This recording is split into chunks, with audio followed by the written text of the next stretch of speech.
Yo guys, what's going on? It is Invin here, and today what I'm going to be bringing to you guys is a video on some quick fire tips and tricks on things that you can do before and after the New World Winter Update drops here in Aeternum. Now these are going to be very quick fire in terms of there's not going to be much explanation in terms of what they need to be doing. It's just going to be, this is a good thing to do, here's why, and very quickly go over as many things as I can because I know a lot of you guys have been wanting some quicker videos recently. If you do want to see a more in-depth one, I did a couple of days ago a version which is going to be longer, and it's going to talk about all the things that you can do to prepare and make money in time for launch. So if you want to watch that, it'll be linked on screen for you guys now.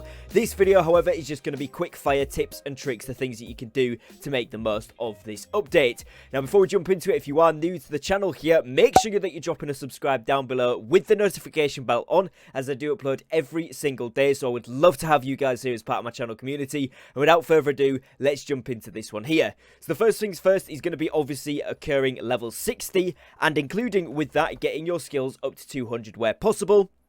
You guys will be able to see here on the test server, I've got everything at level 200, which is unfair because this is a test character, so everything boosts up.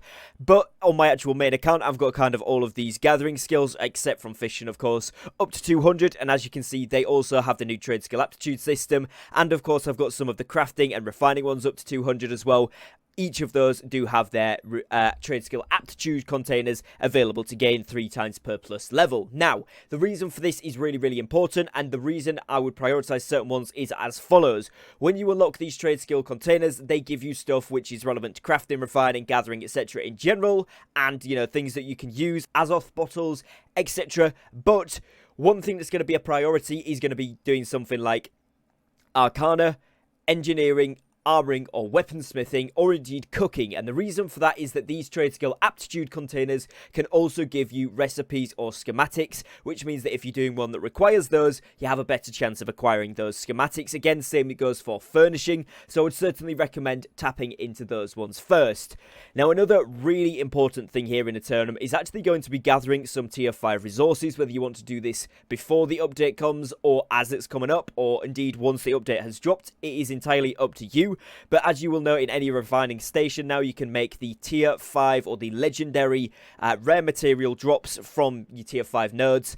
You can actually make them by using 250 of the respective one. As you guys can see on screen here, the orichalcum, we need 250 per one. They are limited to 10 per day, so it's going to cost you 2,500 per day per rare one, and of course there's 2 rare ones per thing, so essentially 5,000 all per day, which is a lot. So you're probably not going to be doing this daily, but even if you can just get it done a couple of times a week, it really does help. And of course you will need one of each of those when you are crafting those end game daily lockouts that we're used to, like Asmodeum. So you would need 5,000 plus a few for the ingots, and then you would need to use both of those materials that you've just crafted up. So essentially you're going to need to be getting a good farming route on lockdown, or you're going to need to stockpile, whatever you'd prefer to do. But bear in mind, it's going to be worth gathering them because, again, you'll earn the aptitude reward caches, so I would certainly recommend that. Now, the next thing here is going to be making sure that you've actually got some of these things on lock, such as some of those crafted 600 gear score weapons and armors. So when we scroll down here, you can see, obviously, you've got certain things which are going to be those high-end stuff with the, you know, high levels in engineering, for example. And then, of course, you've got things like the orichalcum musket or the ironwood bow, which you can have a chance to roll 600 on when your trophies and your set is up there, and, of course, your skill level as well. Now, this is really important because the reason for doing this is when the downscaling comes in at the end of January, which it's rumored to do at the moment, the crafted items that you make now will not be affected by that if you've made them before that downscaling comes into play. So in other words, if you manage to craft yourself some 600 or 590 plus stuff now, then it's going to be really good even after the update, if you don't have expertise level all the way up to that 600 gear score, which most of us don't have everything up there just yet, or 590 I should say, as that is the maximum. So it's going to be really important. Now, when the Winter Festival does rock around, you guys will be able to see these big trees. This is the level tier 3 upgraded one, the exquisite tree. And you'll see there I got a diamond gypsum, which is what you get once per day. You need 3 of those per day, so you can get 3 per day in order to craft the gypsum orb. And of course, you get there as well an exquisitely wrapped present. When you open this one up, you guys will see that you get a premium token. You get a lockbox, which you get again for your first 3 presents claimed per day. But of course, you can do one from each settlement per day. And then you get 5 regular winter tokens. This is really, really good. And if you open up this lockbox, you get some sort of precious metal. So it can be silver, gold, or platinum. And then you also get 100 coins every time, which is really, really nice. Meaning you can get an extra 300 coins per day. And of course, some silver or something as well.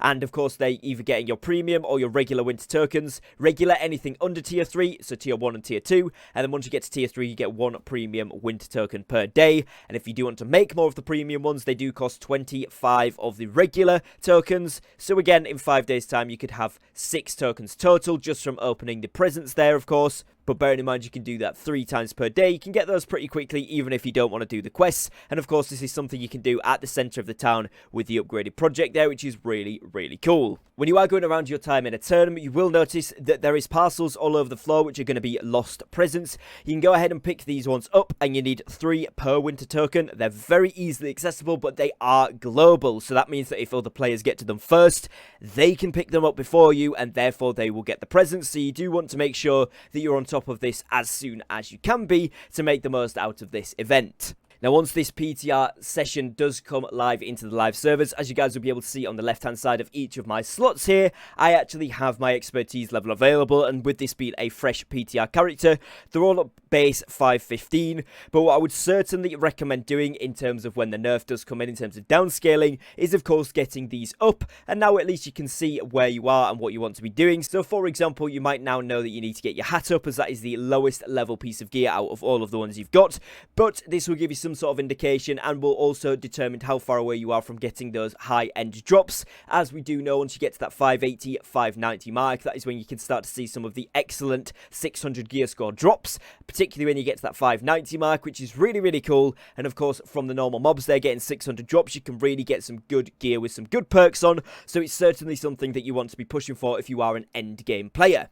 Now, if you are leveling in the process, I would recommend that you do get up to 60 as soon as you can, either before or just after the update drops, because again, with the Gypsum system in place, it is going to be a lot easier for you to rank up your watermark, or now what is called the expertise system, and as a result of that, be able to focus on the pieces that you actually want to level very, very efficiently, which is a really nice addition. And the final thing that I want to cover here in this quickfire tips video is going to be the Gypsum system. As you guys will be able to see, there is different types of gypsum, which I've gone in depth and covered on a previous video, which will be linked on screen for you guys now. If you do want to go ahead and check that one out, please feel free to do so. It explains the entire gypsum system for you, how you can earn them and how it actually works. Bear in mind, since I did that, they have added diamond gypsum, which is from the presents, it's event only, and they have also changed the topaz gypsum to be a daily one. So you can do this daily now, which means you need to be stocking up on your elemental animals, as those are used to craft attunement potions in your player camp.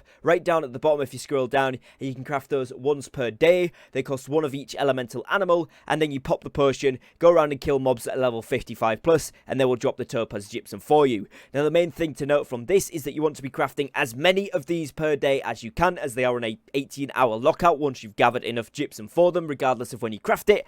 And then obviously you can go ahead and claim it again 18 hours afterwards. Once you've finished collecting it for that day, you can then go back and get more. So doing these as often as possible is going to be really, really good. Some of the easier ones are going to be things like the ruby gypsum, if I can find it on here, which is actually the outpost rush. You just need to complete 2 games of that. So if you are on an active server, very easy to do.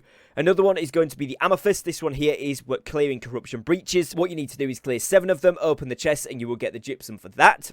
Obsidian Gypsum is another one which is fairly straightforward to do, and that is just killing 3 open world bosses, so things like the elite zone bosses, and most people are running at least 1 elite zone, if not 2 or 3 per day, so we'll easily be able to clear this within the first one and get another Gypsum upgrade there.